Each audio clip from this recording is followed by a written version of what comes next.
Hello नमस्कार, मेरा नाम समृद्धि मिश्रा है। मैं आप सभी का स्वागत करती हूँ हमारे प्लेटफॉर्म लीगल सरोमा में। प्रीवियस लेक्चर में हमने बात किया था part 1 of the constitution of India, the union and it's territory, जिसमें सिर्फ 4 आर्टिकल्स थे। आज की क्लास में हम बात करेंगे part 20 of the constitution of India. Part 1 से डायरेक्ट पार्ट 20 पे जंप कर रही हूँ। रीजन बिहाइंड, जब हमने प्रियम्बल पढ़ा, जब हमने पार्ट 1 पढ़ा, तो उसमें हमने एक शब्द सुना अमेंडमेंट। अमेंडमेंट क्या होता है, ऐसी क्या ज़रूरत हमारे फाउंडिंग फादर्स को लगी कि उन्होंने पूरा का पूरा पार्ट बना दिया अमेंडमेंट पे। पर मज़े की बात इतनी है कि इस पार्ट में सिर्फ एक आर्टिकल है, दैट इज आर्टिकल 368। तो आइए शुरू करते हैं। सोसाइटी का नेचर कैसा होता है? It is static in nature? No, it is not static in nature. Society keeps on changing. The condition of country, whether it is social, economical or political, it keeps on changing. बदलाव होता रहता है। हम सुनते भी हैं बदलाव ही सृष्टि का नियम है, तो चीज़ें बदलती रहती हैं। तो जब सोसाइटी बदल रही है, मैं बदल रही हूँ, आप बदल रहे हैं, तो हमारा संविधान अगर रिजिड रहा, बिल्कुल पत्थर की लकीर रहता, हमारे कानून एकदम पत्थर की लकीर रहते कि भाई इससे टस से मस नहीं होना है, तो शायद जो फ्यूचर जनरेशन है उनके लिए प्रॉब्लम्स आ जाती उसे अडाप्ट करने में। इसलिए चर्चा होने लगी कि हमारे कॉन्स्टिट्यूशन में क्या अमेंडमेंट के प्रोसीजर होने चाहिए। अगर होने चाहिए तो whether it should be rigid और फ्लेक्सिबल, क्योंकि सोसाइटी का तो नेचर है चेंज होने का। पहले माइट इज़ राइट का कॉन्सेप्ट था, जिसकी लाठी उसका भैंस, जिसने जहाँ कब्जा कर लिया वो पूरा एरिया ही उसका हो जाता था। फिर धीरे धीरे जब 1600 के आसपास की बात देखें, जब ब्रिटिशर्स इंडिया आए थे, तो उस समय देखें तो हमें हमारे अधिकारों का ही नहीं पता था, हमारा शोषण होने लगा।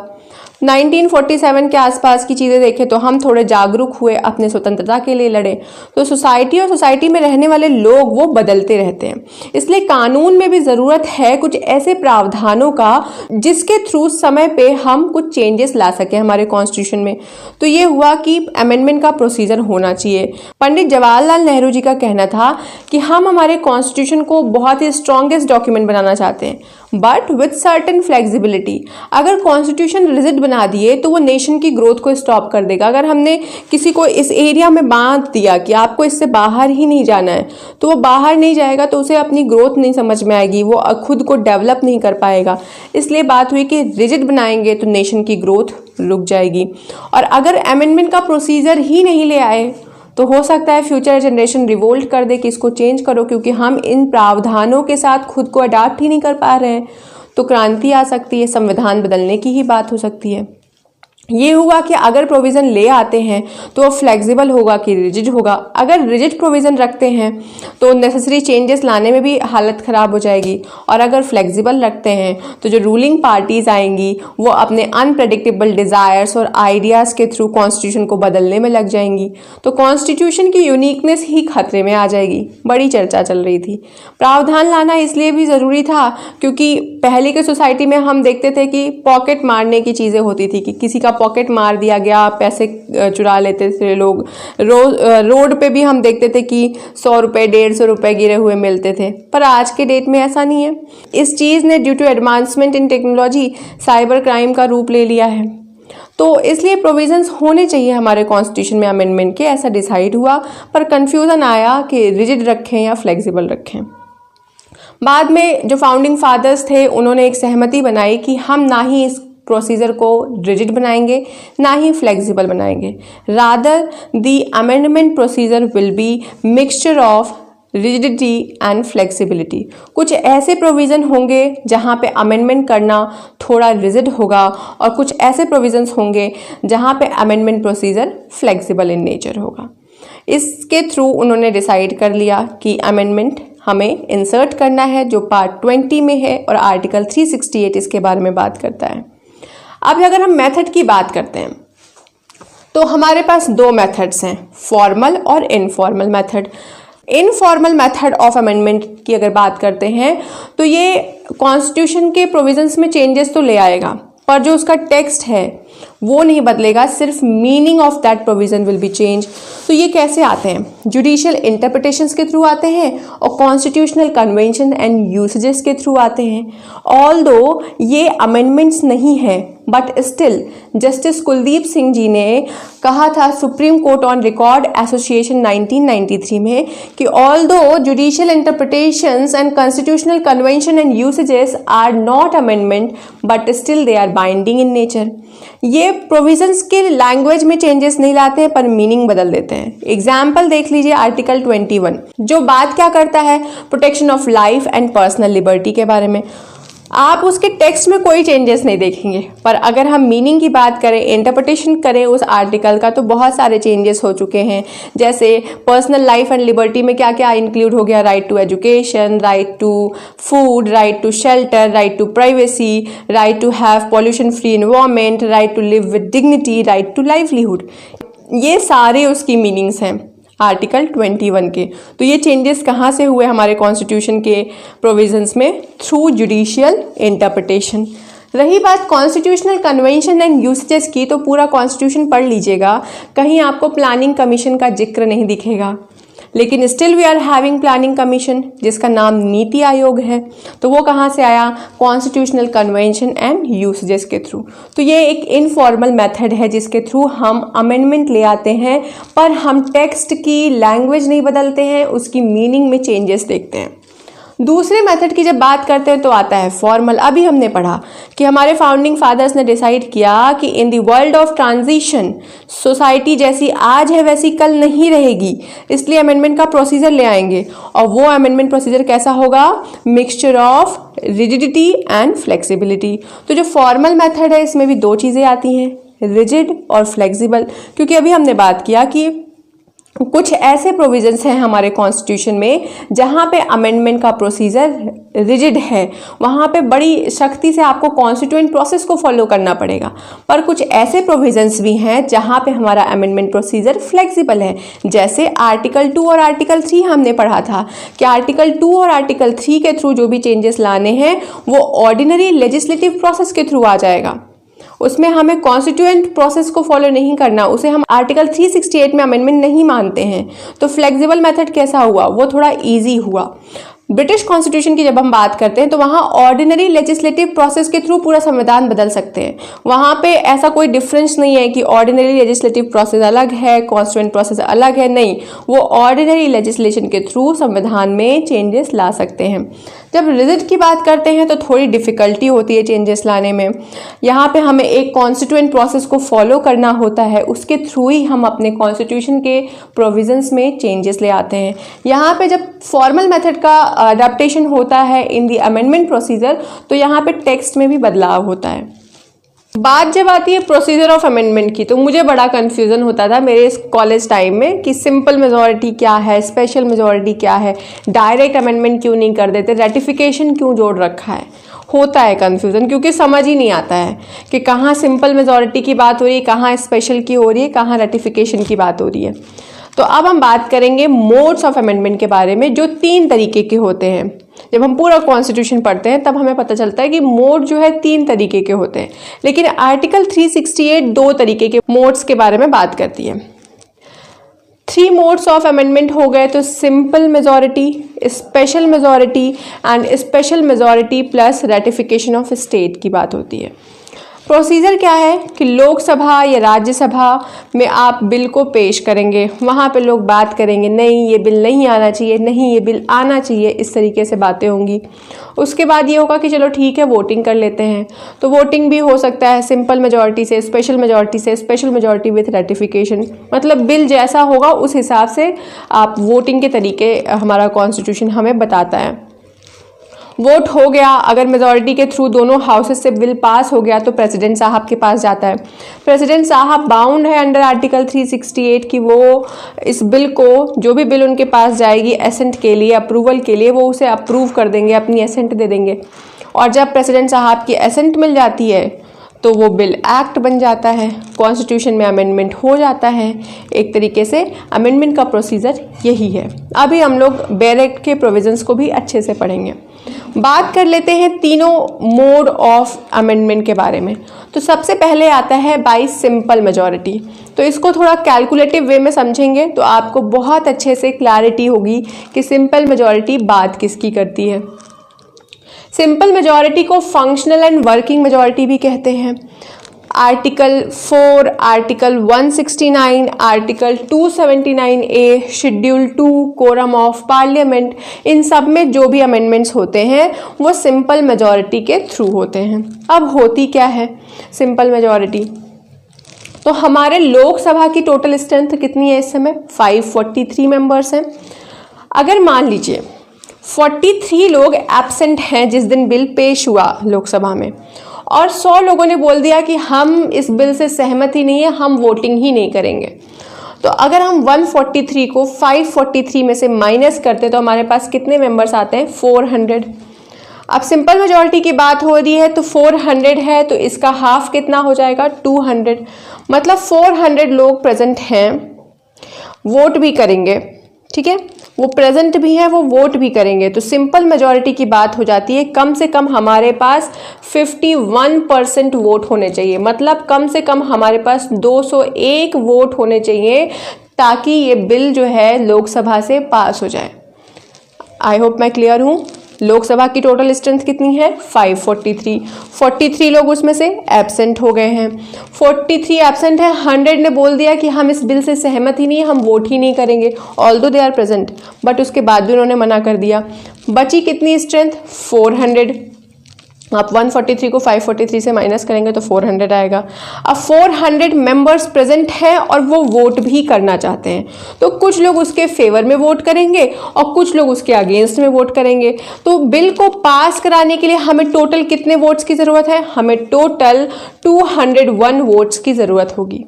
मतलब मोर देन 50% की ज़रूरत होती है। तो 201 वोट्स जब हमें मिल जाएंगे तो वो बिल लोकसभा से पास हो जाएगा। आई होप मैं क्लियर हूँ। अब बात करते हैं, लोकसभा से हो गया पास, अब जाएगा ये राज्यसभा में। जब राज्यसभा में जाएगा तो राज्यसभा में कितनी स्ट्रेंथ है टोटल? इस समय 245 मेंबर्स हैं। मान लीजिए 15 लोग एब्सेंट हो गए, 30 लोग ने मना कर दिया कि हम वोट ही नहीं करेंगे, बचते कितने हैं हमारे पास? 200 मेंबर्स बचते हैं। तो 200 मेंबर्स प्रेजेंट हैं and they will vote for the bill.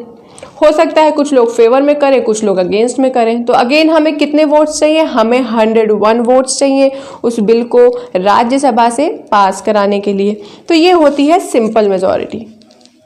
जितने मेंबर्स प्रेजेंट हैं वो लोग वोट करेंगे, उसका 50% वोट होना चाहिए। अगर 200 लोग प्रेजेंट हैं तो कम से कम हमें 101 वोट चाहिए। अगर 400 लोग प्रेजेंट हैं तो हमें कम से कम 201 वोट चाहिए उस बिल को लोकसभा और राज्यसभा से पास कराने के लिए।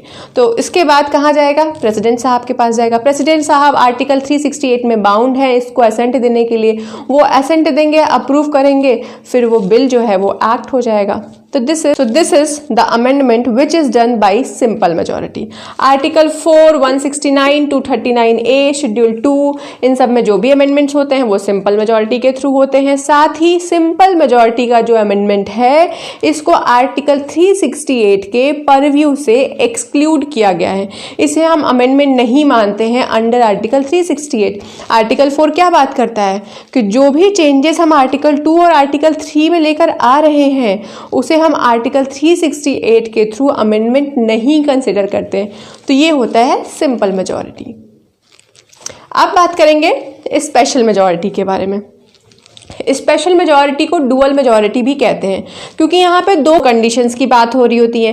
पहली कंडीशन है कि भाई जो बिल है उसे आप पास कराएंगे by the majority of the total membership of the house. पहली condition, total membership of the house की मेजॉरिटी होनी चाहिए। दूसरी कंडीशन बात करती है majority of not less than 2/3 member of that house present and voting. तो 2/3 मेंबर्स वहां पे प्रेजेंट हैं और वोटिंग है, उससे कम नहीं होना चाहिए। इस चीज को समझते हैं, इन दोनों कंडीशंस को। तो जब बात आती है majority of not less than 2/3 members of that house present and voting की, तो लोकसभा में टोटल स्ट्रेंथ कितनी है? 543 मेंबर्स की है।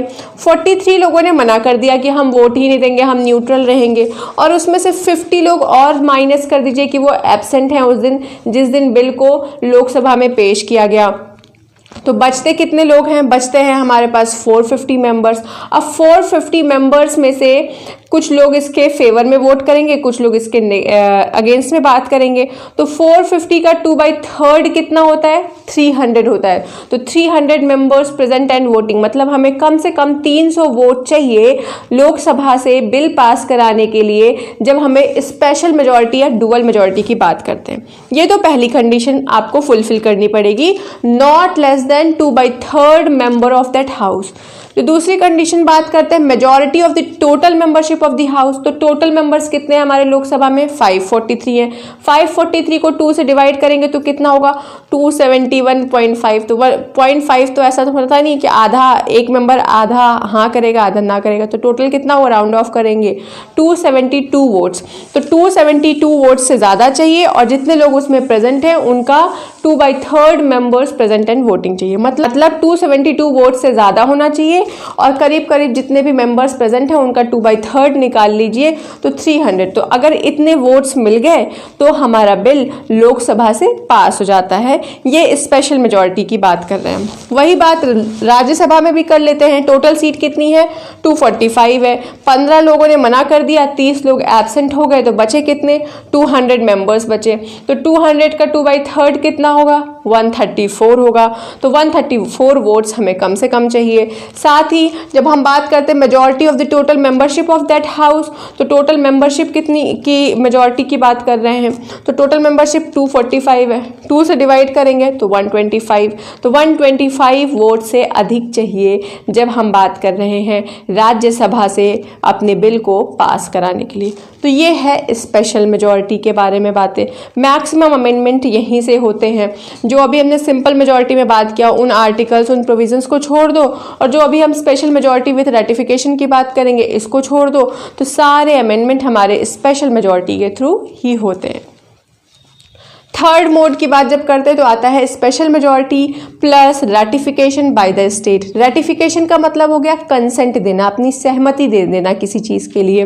तो इसको भी समझते हैं। तो स्पेशल मेजॉरिटी में वही वोटिंग सिस्टम है जो अभी हमने यहाँ पे पढ़ा, क्या कि भैया not less than 2/3 members of that house present and voting, और दूसरा majority of the total membership of the house. तो अगर इतनी वोटिंग मिल रही है, मतलब हमें 300 मेंबर्स, यहाँ पे बात किया ना हमने, 300 मेंबर्स प्रेजेंट हैं, वोट भी कर रहे हैं कि 450 मेंबर्स प्रेजेंट हैं, तो 2/3 उसका कितना हुआ? 300। तो हमें 300 वोट्स चाहिए। साथ ही जब हम मेजॉरिटी की बात करते हैं तो 272 वोट्स से अबव होना चाहिए। तो अगर इस तरीके से होता है तो लोकसभा से बिल पास हुआ, फिर राज्यसभा की भी जो टर्म्स एंड कंडीशंस हमने यहाँ देखी वो भी फुलफिल हुई, तो हम बिल भेजेंगे स्टेट्स के पास। अब ये वाला प्रोविजन कब आता है पिक्चर में? हमारा कॉन्स्टिट्यूशन कैसा है? Federation with strong centralising tendencies. हम फेडरल पावर्स के बारे में बात करते हैं, मतलब पावर स्टेट के पास भी है, सेंटर के पास भी है। जब शेड्यूल 7 पिक्चर में आता है तो हम देखते भी हैं कि पावर्स को डिवाइड किया गया है। कुछ पावर्स पे, कुछ प्रोविजंस पे स्टेट लॉ बना सकता है, कुछ पे सेंटर बना सकते हैं, और कुछ ऐसे क्लॉजेस दिए हैं, ऐसे प्रोविजंस दिए हैं जहाँ पे स्टेट और सेंटर दोनों लॉ बना सकते हैं। जब हम शेड्यूल नंबर 7 की बात करते हैं तो वो फेडरल पावर्स के बारे में बात करता है। तो कहते हैं अगर कोई ऐसा मैटर है, कोई ऐसा आइटम है जो स्टेट लिस्ट में आता है या जहाँ पे स्टेट के पास पावर है लॉ बनाने का, तो अगर आप कोई बिल पार्लियामेंट में पेश कर रहे हैं तो जब आप लोकसभा राज्यसभा से उस बिल को पास करा दिए और वो मैटर स्टेट से रिलेटेड है, तो आप क्या करेंगे? उस बिल को आप स्टेट लेजिस्लेटिव असेंबलीज के पास भेजेंगे। जितनी भी हमारे देश में स्टेट लेजिस्लेटिव असेंबलीज हैं आप उनके पास भेजेंगे। करेंटली 28 स्टेट है, तो हमारे पास 28 स्टेट लेजिस्लेटिव असेंबलीज हैं। तो half of the ratification by the state की बात हो रही है, मतलब 50% हमें रेटिफिकेशन चाहिए बाय द स्टेट। तो कितना हुआ? 28 स्टेट है, 50% हो गया 14। तो कम से कम 14 स्टेट लेजिस्लेटिव असेंबलीज अगर उसे रेटिफाई कर देती हैं तो आप उस बिल को फिर प्रेसिडेंट साहब के पास भेजेंगे, फिर वो बाउंड होंगे उस पर अप्रूवल देने के लिए, then it will become act. तो ये है रेटिफिकेशन बाय द स्टेट की बात। जब भी बात आती है फेडरल पावर्स के बारे में जहाँ पे वो मैटर स्टेट से रिलेटेड है, तो आपको उस बिल को स्टेट लेजिस्लेटिव असेंबलीज के पास भेजना होगा। अगर आप नहीं भेजते हैं तो क्या होगा? तो हमारा जो सुप्रीम कोर्ट है ना, वो उस अमेंडमेंट को ही नल एंड वॉइड डिक्लेयर कर देगा। ऐसा हुआ है जब हम बात करते हैं 97th अमेंडमेंट के बारे में, जो कोऑपरेटिव सोसाइटीज़ के बारे में बात करता है, जिसके थ्रू 2011 में 9th B को ऐड किया गया था हमारे कॉन्स्टिट्यूशन में, वहाँ पे क्या हुआ कि कोऑपरेटिव सोसाइटी जो है स्टेट लिस्ट का मुद्दा है। अमेंडमेंट लेकर आया गया कि कोऑपरेटिव सोसाइटीज़ होनी चाहिए, क्योंकि आर्टिकल 19(1)C कहता है कि आप कोऑपरेटिव सोसाइटीज़ बना सकते हैं। आर्टिकल 43B कहता है कि आप कोऑपरेटिव सोसाइटीज़ का प्रमोशन करिए। तो कोऑपरेटिव सोसाइटीज़ की बात आई तो अमेंडमेंट लेकर आया गया कोऑपरेटिव सोसाइटीज़ के बारे में, लेकिन स्टेट लेजिस्लेटिव असेंबली से कंसेंट ही नहीं लिया गया, उनका रेटिफिकेशन ही नहीं कराया गया जब उस अमेंडमेंट को लेकर आए। तो ये बात को चैलेंज किया गया गुजरात हाई कोर्ट में। गुजरात हाई कोर्ट ने कहा कि भाई फिर तो ये अमेंडमेंट ही गलत है। मुद्दा गया सुप्रीम कोर्ट के पास। सुप्रीम कोर्ट भी गुजरात हाई कोर्ट की बात से सहमत हो गई कि हाँ सही बात है, स्टेट से क्यों रेटिफाई नहीं कराया गया, उस कॉन्स्टिट्यूशनल अमेंडमेंट को ही नल एंड वॉइड डिक्लेयर करने की बात हो गई। सुप्रीम कोर्ट में 3 जजेस की बेंच बैठती थी, 2:1 का रेशियो आया। वहाँ पे अटॉर्नी जनरल साहब जो थे हमारे के वेणुगोपाल, वो इस केस को लड़ रहे थे यूनियन ऑफ इंडिया के थ्रू। तो वहाँ पे 2:1 का रेशियो आया कि ऐसा करते हैं, जो प्रोविज़न सेंटर से रिलेटेड है उसको डिलीट मत करिए, और जो प्रोविज़न स्टेट से रिलेटेड है उसे आप नल एंड वॉइड भले से डिक्लेयर कर दीजिए। तो पूरा कॉन्स्टिट्यूशनल अमेंडमेंट तो नल एंड वॉइड नहीं हुआ, लेकिन जो चीज़ें स्टेट से रिलेटेड थी और स्टेट लेजिस्लेटिव असेंबली का कंसेंट नहीं लिया गया था, उसे सुप्रीम कोर्ट ने नल एंड वॉइड डिक्लेयर कर दिया था। 97th कॉन्स्टिट्यूशनल अमेंडमेंट की बात कर रही हूँ मैं, जो 2011 में लेकर आया गया था। ये सुप्रीम कोर्ट का डिसीजन है Rajendra Shah versus union of India 2021 का। ऐसे एक और केस था 101st कॉन्स्टिट्यूशनल अमेंडमेंट, जब 2016 में आया, जो जीएसटी से रिलेटेड है। वहाँ पे जीएसटी तो स्टेट लिस्ट का भी मैटर है ना, तो वहाँ पे स्टेट लेजिस्लेटिव असेंबलीज के पास भी मुद्दा गया था। और आपने सुना होगा Assam was the first state जिसने जीएसटी बिल को अपना कंसेंट दिया था। तो इस तरीके से जब हम रेटिफिकेशन की बात करते हैं, जो भी मैटर स्टेट और सेंटर दोनों से रिलेटेड है, क्योंकि हमारा इंडिया हमें फेडरल पावर्स, क्योंकि हमारा कॉन्स्टिट्यूशन फेडरल पावर्स के बारे में बात करता है, शेड्यूल 7 दिया गया है इतने अच्छे तरीके से। तो जो भी मैटर्स स्टेट लिस्ट और सेंटर लिस्ट, तो जो भी मैटर स्टेट और सेंटर के इंपॉर्टेंस की होती है, वहाँ पे जब हम अमेंडमेंट लेकर आते हैं तो लोकसभा में पास कराओ, राज्यसभा में पास कराओ स्पेशल मेजॉरिटी के थ्रू, जो हमने यहाँ पे पढ़ा अभी। उसके बाद आप क्या करेंगे, स्टेट लेजिस्लेटिव असेंबलीज के पास उन मुद्दा को भेजेंगे। 28 स्टेट लेजिस्लेटिव असेंबलीज हैं, कम से कम 14 स्टेट लेजिस्लेटिव असेंबली अगर उसको कंसेंट देती हैं, तब जाके वो बिल प्रेसिडेंट साहब के पास जाता है। फिर वहाँ पे वो कंसेंट देते हैं, अप्रूवल देते हैं, एसेंट देते हैं, तब जाके वो एक्ट बनता है। तो this was all about special majority plus ratification by state. तो यहाँ तो अभी तक हमने बात किया कि जो हमारे फाउंडिंग फादर्स थे उन्होंने क्यों हमें अमेंडमेंट का प्रोविज़न दिया, मेथड्स क्या हैं, फॉर्मल, इनफॉर्मल। उसके बाद हमने मोड्स के बारे में डिस्कस किया, simple, special majority with ratification. अब हम लोग बात करेंगे आर्टिकल 368 क्या कहता है उसके बारे में, लेकिन बात यहीं पे ख़त्म नहीं होती है। पार्ट 20 में भले से एक आर्टिकल है, आपको लगे अरे जल्दी से ख़त्म हो जाएगा हमारा ये पार्ट, पर ऐसा नहीं है। 368 का एरिया बहुत ब्रॉड है। अभी हमें इसमें doctrine of prospective over ruling करना है, थ्योरी ऑफ बेसिक स्ट्रक्चर करना है, 24th कॉन्स्टिट्यूशनल अमेंडमेंट भी पढ़ना है, 42nd कॉन्स्टिट्यूशनल अमेंडमेंट भी पढ़ना है। वो जानकारी भी लेनी है जिसकी वजह से आर्टिकल 13 का क्लॉज 3, आर्टिकल 13 का 4 इतना ज़्यादा कंट्रोवर्सी में था। फंडामेंटल राइट्स को लेके क्या कंट्रोवर्सीज चल रही थी कि उसे अमेंड कर सकते हैं कि नहीं कर सकते हैं, इससे रिलेटेड हमें सारे केस लॉज भी देखने हैं। केशवानंदन भारती, सज्जन सिंह, गोलकनाथ, ये सारे केसेस हमें बहुत डिटेल में देखने हैं। तो इसके लिए आपको इस लेक्चर के बाद जो सेकंड पार्ट इसका आएगा उसे भी देखना पड़ेगा, तो आपको आर्टिकल 368 एकदम क्रिस्टल क्लियर हो जाएगा। अभी तो मैंने आप लोगों को सिर्फ बेसिक बातें बताई आर्टिकल 368 के लिए, लेकिन आर्टिकल 368 का एरिया बहुत ज़्यादा ब्रॉड है और वो तब तक एंड नहीं होता है जब तक हम डिटेल में थ्योरी ऑफ बेसिक स्ट्रक्चर नहीं पढ़ लेते, सज्जन सिंह का केस नहीं पढ़ लेते हैं, गोलकनाथ का केस नहीं पढ़ लेते हैं। हमें पता चलेगा कि आर्टिकल 368 में 24th अमेंडमेंट के बाद पावर वर्ड को ऐड किया गया। क्योंकि गोलकनाथ केस में कहा गया कि आर्टिकल 368 पार्लियामेंट को सिर्फ प्रोसीजर के बारे में बताती है कि कैसे कैसे आप अमेंडमेंट करेंगे, लेकिन पार्लियामेंट अपनी पावर डिराइव करता है रेसिडरी पावर से। आर्टिकल 248 से डिराइव कर रहा है पावर, उसको यहाँ से पावर नहीं मिल रहा है। तो 24th अमेंडमेंट के बाद आर्टिकल 368 में वर्ड ऐड कर दिया गया था पावर, और बोला गया था अब पावर पार्लियामेंट को आर्टिकल 368 ही दे रहा है। तो इस पे बहुत ही डिटेल में चर्चा होगी। ये क्लास ज़्यादा लेंथी हो जाएगी और आपको बोरिंग लगेगा, इसलिए मैं उसको पार्ट 2 में डील करूँगी। आई होप आप इस क्लास के बाद उसे भी देखेंगे ताकि आपकी नॉलेज बढ़े, मुझे कुछ नहीं मिलेगा। आर्टिकल 368 पार्लियामेंट को पावर देती है। पावर कैसी हो सकती है? ऑर्डिनरी लेजिस्लेटिव पावर भी हो सकता है, कॉन्स्टिट्यूएंट पावर भी हो सकता है। अभी जब हमने मेथड को डिस्कस किया तो उसमें हमने बात किया था कि रिजिडिटी तब आएगी अमेंडमेंट के प्रोसीजर में जब हम कॉन्स्टिट्यूएंट पावर के थ्रू अमेंडमेंट करेंगे। जब ऑर्डिनरी लेजिस्लेटिव पावर के थ्रू अमेंडमेंट करेंगे तो वहाँ पे जो हमारा प्रोसीजर है वो बड़ा फ्लेक्सिबल इन नेचर हो जाता है। तो पार्लियामेंट को क्या पावर मिल रही है? पार्लियामेंट को पावर मिलती है कि भाई आपके पास कॉन्स्टिट्यूएंट पावर है, आप अमेंडमेंट ला सकते हैं कॉन्स्टिट्यूशन के किसी भी प्रोविजन में by addition, variation and repeal. Article 368 clause 1 ये बात करता है, पार्लियामेंट के पावर के बारे में बात करता है। जब आर्टिकल 368 का क्लॉज 2 पढ़ते हैं तो वो प्रॉपर प्रोसीजर बताता है कि किस किस प्रोसीजर से आप अमेंडमेंट ला सकते हैं। तो कैसे लाते हैं? आप जो है अमेंडमेंट के प्रोसीजर को इनिशिएट करेंगे किसी भी हाउस ऑफ द पार्लियामेंट में। ये किसी के द्वारा इनिशिएट किया जा सकता है, किसी मिनिस्टर के द्वारा, किसी प्राइवेट पर्सन के द्वारा। कोई भी अमेंडमेंट के लिए अपने बिल को इंट्रोड्यूस कर सकता है पार्लियामेंट में। तो जब आप इनिशिएट कर देंगे किसी भी हाउस ऑफ द पार्लियामेंट में तो वहाँ से वो बिल अगर पास हो जाती है, कैसे पास होगी? अगर आर्टिकल 4, आर्टिकल 169, आर्टिकल 239A से रिलेटेड मैटर है तो सिंपल मेजॉरिटी के थ्रू बिल अगर पास होती है both houses of the parliament से।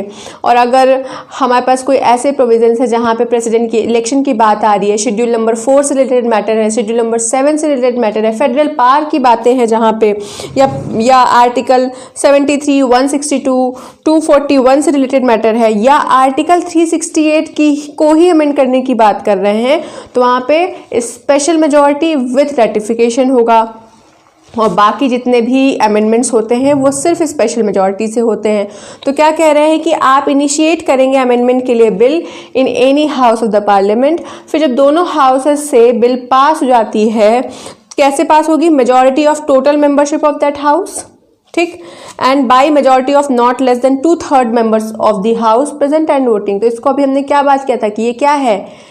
इसको हमने डुअल मेजॉरिटी कहा था। स्पेशल मेजॉरिटी को ही हम डुअल मेजॉरिटी भी कहते हैं क्योंकि यहाँ पे 2 कंडीशंस की बात हो रही है। तो अगर बिल पास हो जाता है तो कहाँ जाएगा? प्रेसिडेंट साहब के पास जाएगा। प्रेसिडेंट साहब बाउंड है, वर्ड यूज हुआ है shall give assent to the bill. Shall मतलब मैंडेटरी है, ये बाउंड है आर्टिकल 368 क्लॉज 2 के तहत कि इन्हें उस बिल को अपनी कंसेंट देनी ही देनी है, और जैसे ये कंसेंट देंगे वैसे वो बिल एक्ट बन जाएगा। बात आती है कुछ ऐसे प्रोविजंस की जहां पे रेटिफिकेशन के बारे में बात कर रहे हैं। तो लोकसभा और राज्यसभा से जब बिल पास हो जाएगा तो स्टेट लेजिस्लेटिव असेंबलीज के पास जाएगा। अगर कोई ऐसा अमेंडमेंट हो रहा है जिसमें फेडरल पावर की बात हो रही है, federal distribution of power, centre और स्टेट दोनों के पास पावर है, तो वहां पे स्टेट लेजिस्लेटिव असेंबलीज के पास जाएगा। तो स्पेशल मेजॉरिटी से दोनों हाउसेस में पास होना चाहिए, साथ ही ratification by half of the state होना चाहिए, जो हमने अभी डिटेल में इसके पहले पढ़ा। इसके बाद आता है clause 3, nothing in article 13। Article 13 में जो भी चीज़ें लिखी हैं वो आर्टिकल 368 द्वारा लाए गए अमेंडमेंट पे अप्लाई नहीं होगा। Nothing in article 13 shall apply to any amendment made under this article. 13 यहाँ पे एप्लीकेबल नहीं होगा। इसकी एप्लीकेबिलिटी पे 24th अमेंडमेंट के थ्रू क्यों रोक लगाई गई, इस पर मैं बहुत अच्छे से बात करूँगी। आर्टिकल 13 का क्लॉज 4 कहता है कि no amendment of this constitution including part 3rd of the constitution shall be called in question in any court on any ground. तो कहते हैं कोई भी अमेंडमेंट, चाहे वो 42nd अमेंडमेंट के पहले हुआ हो या 42nd अमेंडमेंट के बाद होता है, तो आप उस अमेंडमेंट को क्वेश्चन में नहीं ला सकते हैं in court on any ground.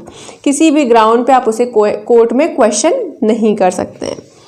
Article 368 का क्लॉज 5 डिक्लेरेशन कहता है कि no limitation on constituent power of the parliament. Parliament के पावर पे आप कोई लिमिटेशन नहीं लगा सकते हैं। पार्लियामेंट के पास अथाह पावर है कि वो कॉन्स्टिट्यूशन के किसी भी प्रोविजन में अमेंडमेंट ला सकता है। तो आज के लिए इतना ही।